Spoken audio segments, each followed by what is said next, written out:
Welcome, everyone, to Coffee with a Codex. My name is Dot Porter.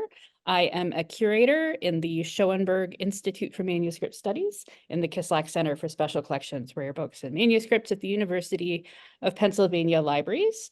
Coffee with a Codex is a weekly program where I do a little bit of a show and tell. I pull a manuscript off the shelf and show it to you. And sometimes I show you manuscripts I know very well. And sometimes, like today, I'll take a manuscript that I really don't know anything about, and I'll try to find out a little bit more about it. This one, I still don't know a whole lot. So maybe some of you know more than I do. And so we'll do some learning together. It's a very interesting book. It is MS Codex 19. And it is a 14th century, dated to 1384, French document laying out census and rents owed to a person whose name we know. Ithier Bonea, seignor my French is terrible, I'm sorry, Brousses. So he was a landowner in this part of France. It's not far from Bordeaux. I think it's sort of north of Bordeaux. And it looks like what he was doing was sort of looking at all of his land and tracking who was living there and what they owed him for living there and for probably farming his land. So this is a document that was done at one time. The binding, as is often the case, is not 14th century. The binding is maybe 18th century French, and it was rebacked in the 19th century, which means that the spine was replaced. And it's as you can see, it's a little bit falling apart. So part of the fun of this is going to be me trying to turn the pages without having the whole thing fall apart. I was showing Amy Hutchins, my colleague Amy, who is our manuscripts cataloger, very knowledgeable. Oh, she'll be in the chat. And if you have questions as we go, don't hesitate to type them in. I was telling her when I opened the box, this little guy was sitting there waiting for me. This is an end band, which is part of the binding structure. It's sewn across the top and the bottom of the spine. And so it has fallen off and it's sort of hanging out in the box, which is not a great thing to see when you open it up, but we'll do what we can. It has this kind of pretty little metal decorations that are sort of, you see these, they're called bosses, and you see them on like big medieval manuscripts that often have like really heavy wooden boards, and they serve the purpose of sort of protecting the boards from the table. So they sort of sit, you can open it up and it sort of sits on the table. These are just kind of decorative little golden things. And we've also have one corner guard here, but then the other ones have fleur-de-lis sort of stamped and then painted in gold. And if you can see, there's also a fleur-de-lis underneath this corner guard. So I'm not quite sure. And if we turn it over, same thing here. There's only one on the top. I think there used to be, yeah, there's a little hole there where there used to be a pin through holding one on, but those have come off. And here we can see again, that's coming apart. All right. So we get inside. One of the questions that I have about this book that I don't have an answer to is why it survives. So this was 14th century. This person, this landowner, tracked the rents owed and the people who were living on his land. And I did a little bit, so I'm not a historian. Again, if there's anyone here who is and can add to this, I'd appreciate it. But this was sort of the end of the Middle Ages, the end of what we think of as like the peasant, peasants being or serfs being tied to land. And it was sort of opening up a lot. And I wonder if that was sort of a part of what he was doing with this was sort of an attempt to maintain control over what he had control over, his land and the people renting it, and, you know, what happened after this. And I would guess that this was held maybe by family. There is a note here in on the front cover that's been sort of pasted in on the inside that's dated 1889. And I can't read it, but it is in French. And the record that Amy has been putting in there has links to the digital image. So if you want to take a look at the digital image, if you know French, see if you can figure it out. This might have a clue. Was it owned by the family? Was it owned by was it like taken into a regional collection? And then again, how did it get out? Why do we have it? We bought it in the 1950s. Penn bought it in the 1950s, I think 1954, from a bookseller. But there's no indication as to where the bookseller got it. So the sort of post-medieval story of this book is really interesting. And it is also, I should say, it's part of the Lee collection. So you can see here, there's the Lee Library stamp. And whoop, here we go. And it has a collection. So as Amy puts in the chat, it was probably related to a mid-century Penn professor's research. So this is Henry Charles Lee, who was a medievalist at Penn, who gave his collection to the library. So Amy, you think it was a Lee collected it and then it came into our collection? I would say that it can't be Lee because he's not around any longer in the 1950s. Oh, yeah. Okay. So the libraries would have used the fund associated with his library to purchase it for a different professor. And I don't know which professor it would have been. Okay, got it. Thank you. So the Lee funds. So it was part of the Lee collection, but post-Lee, but for some professor. All right. So this is what what most of this manuscript now looks like, is sort of entries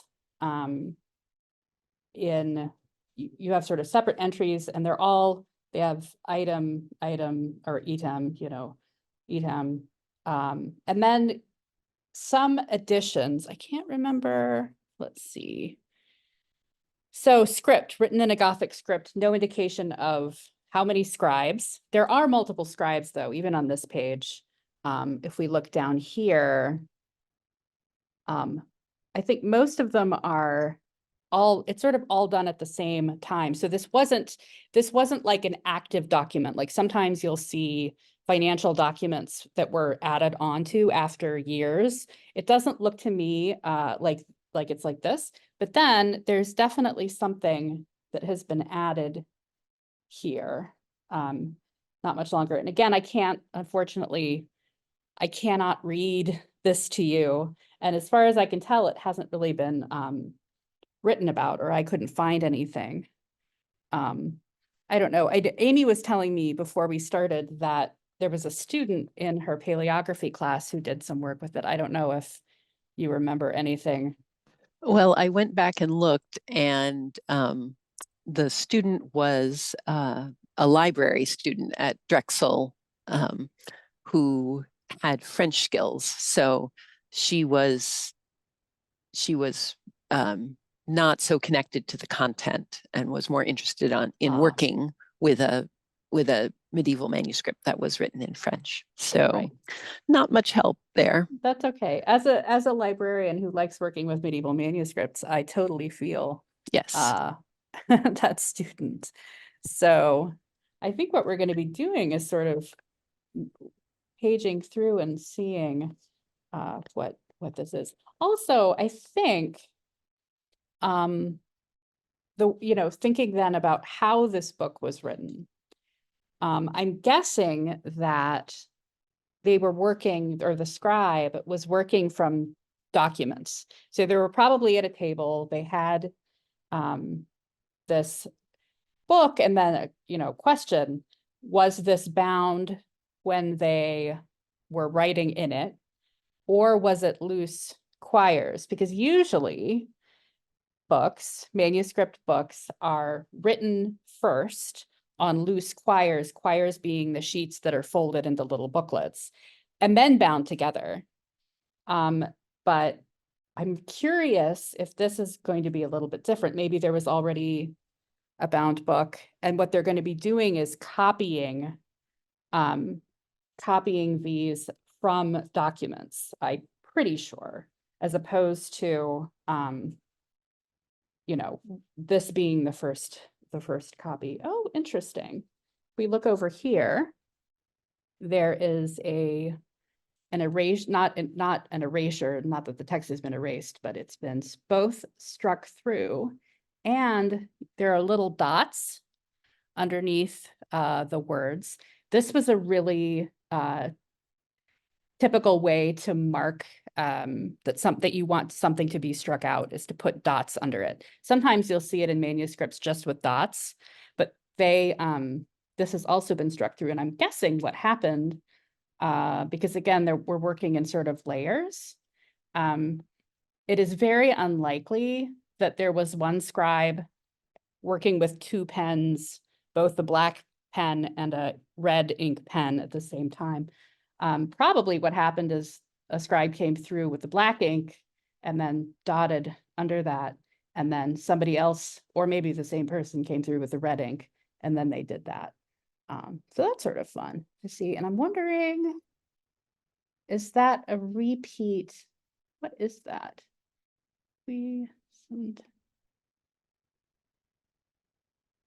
Huh, interesting. I thought maybe that was a repeat of something else, but it is not. I don't know what that is. And then again, over on this page, we have more added entries, and what that is, what these are. Again, if I could read it, that would be great. What would be great actually is if somebody wanted to come in and transcribe and translate it. Matilde is asking, is late, it's fine, you're welcome. Assume it's been scanned and is online. It is, it's in the record, which I think Amy can drop the link in again. Okay, so it looks like we're at the end of a section, and interestingly, so we have this first, is it a choir? No, that's in the middle of a choir. So so my question about how this was written structurally, this is a choir. So this is all one physical section right here. In the middle, we have the start of a new, I'm assuming this is a start of a new section because we have a header up at the top. But in this section, we have most of the first ones are these with this particular dark brown ink and the red. And then after, we have more of these added. Oh, Amy's being very helpful. Oh, thank you, Amy. We have more of these added entries later, and more. So there's maybe 3 more scribes. And then, as Amy points out, starting with another parish. So these are organized by parish, and I think in the by parish, occasionally by town. So he's going area by area and noting all of the rents and the items. Interesting. So this has been numbered. You're going to see up in the corners, there's, someone has gone through and added page numbers here and here, and the pencil numbers, as always. I don't usually point these out, but often in our manuscripts, you'll see little pencil numbers up in the right corner, and these are numbers that we add. So if we're talking about a folio number, look for those, because sometimes there are, like in this one, there's multiple. So there's page 9 and also folio 5. Okay, so here we are, another parish. And on this page, we have an added note in a much later hand. This is quite late. So this is a real medieval sort of Gothic script. And this is, I don't want to say, but it's post-medieval, 17th century, 16th century, maybe. Amy will know, or don't want to give it to her. All right, let's see. Joyce, parent, is saying parish of Saint Michelle, she thinks could be. And Karen, it looks like there are lined areas and spaces for more information to be filled in or updated. The mix of scribes could reflect the different times it was updated, maybe. Yeah, so Karen, thank you for pointing that out. So the pages have been ruled pretty fully. So there are lines. They're not very well, it's not fully lined, but there are lines, and then there is space between them. But this one, for example, these pages, there were, this was the original. And I think you're right that it was updated later. So I think the main text was 1384, and then other ones were added later. And there was space, clearly there was space left for that, and ruling for it. So it looks like sections are ruled, and then maybe there's blank areas that aren't ruled, that don't have ruling. And Amy is saying that could be Gothic cursive, so it might just be Gothic cursive, cursive and not actually that much later. So I will believe that.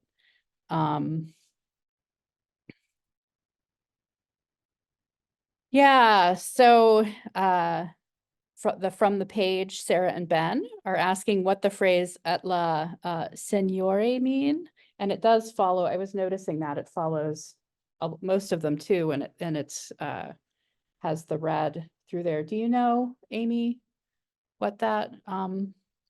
Oh, from the manor. Okay. So the land. So it's regards to that land. So these are the rents. Then the different pieces of. Sorry, Amy. The aristocratic title of the person that this book belongs to is seignor. And so the seigneurie is his area. I don't understand quite how it connects to each of the individual entries, but it might be sort of kind of there might be some standard thing that they owe the seigneur who owns the land. Right. Thanks for coming, Ben. It was good to see you. All right. So, and again, we have more of these added entries here, added a little bit later. I like seeing how the script changes from as it gets a little bit later, and the ink too. Let's see, Matilde, various taxes, some to the Lord, I guess. If you want to see the book closer, it is digitized. Here's an actual erasure right here. Something was written. It looks like it was added because it's after this phrase, and then it was yeah, it was just pushed right out. I don't know. And more of these additions down here. I feel like this could be a really fun book to sort of translate. You could do some mapping work and see where they are. So here we are again at the end of a choir, and then start of another one. And I think this page is added. That's interesting. You see this here, excuse me, is physically attached to this page, and the whole choir is sort of in there. And this feels later to me. It's been ruled, well, it's not ruled, but it has this framing And this is the same way here. Interesting, but these are blank. All right, and then we get inside and we're back. And I think, well, I think this is a different parish, but maybe there's something missing because we don't have the header that we had before. Which is sort of interesting. Let's keep going. Here, I think you can see a lot better how these pages have been ruled all the way down. There's ruling. The ruling is just the lines that they write on. And then they've been added here. These two, it looks like there's some connection maybe between these three entries. Amy is pointing out that although these leaves might be added, they have the numbering. They also have the numbering in the corners. So if they were added before the page numbering was put in. Let's see. Joyce is asking about the funny letters at the end of the sentences, and I think you're talking about these here. So these are Roman numerals. It looks like, I mean, they look like Roman numerals, so 12 and 10. And this is some kind of abbreviation made with a D. Amy, do you know what that could be? Oh, might be a currency. Yeah, okay. That, given that what this document is, that being currency makes sense. So 10, 12, and then over here we have 6 and 4. Another added.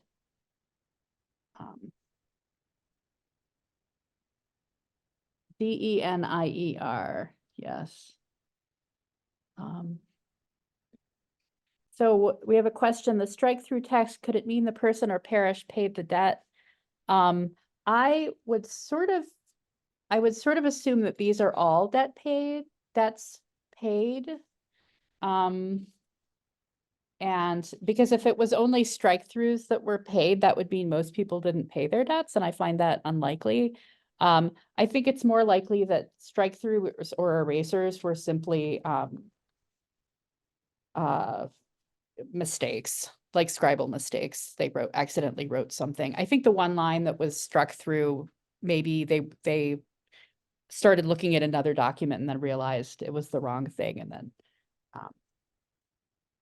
went back to the other one.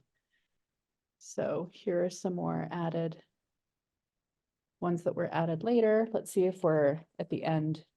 Yeah. So we're at the end. Ooh, these are neat. These decorations are really different. And they look familiar to me, Amy. Are they later? The really high extenders. They are things that people would add for fun in the top lines of manuscripts.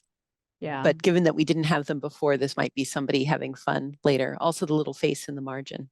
Yeah, I was going to point that out. There's a little face right there, which is, I like seeing the scribes having a good time, you know, because I would think that copying out financial documents would not be the most fun, but that's all right. All right, and here we are, another parish.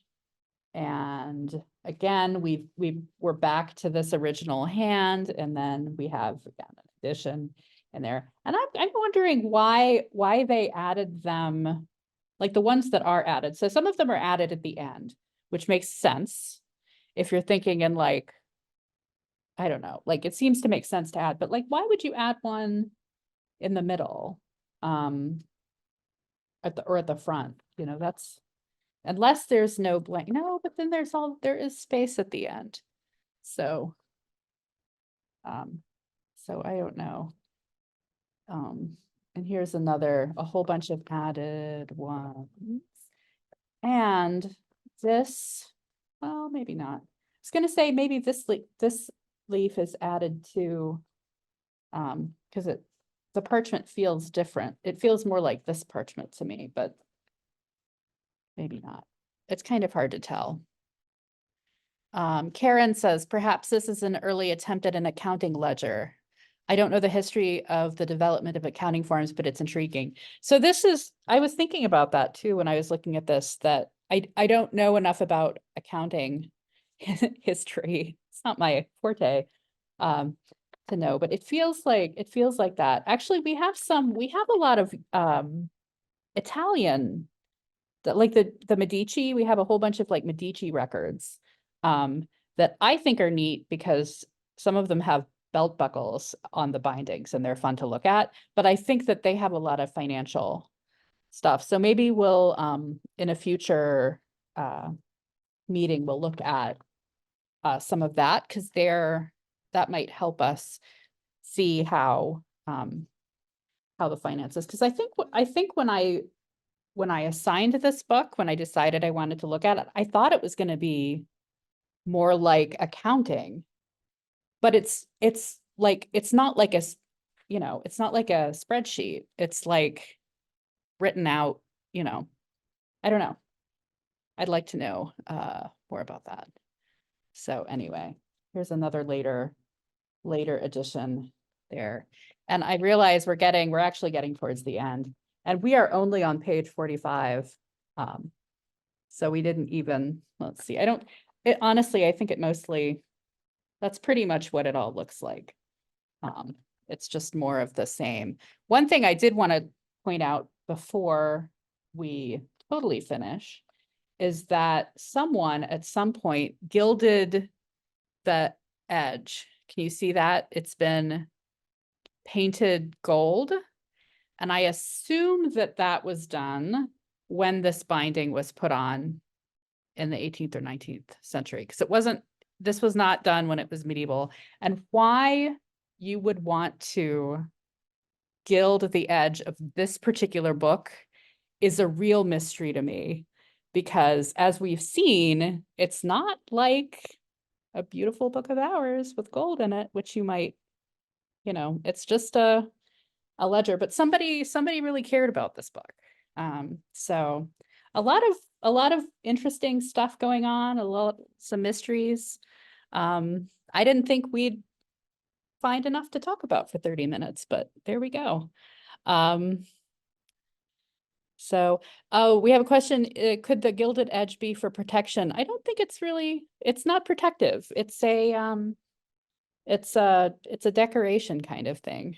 I don't know. I mean, it's only because somebody really wanted to. It would have been an expense, for that. So somebody cared about it.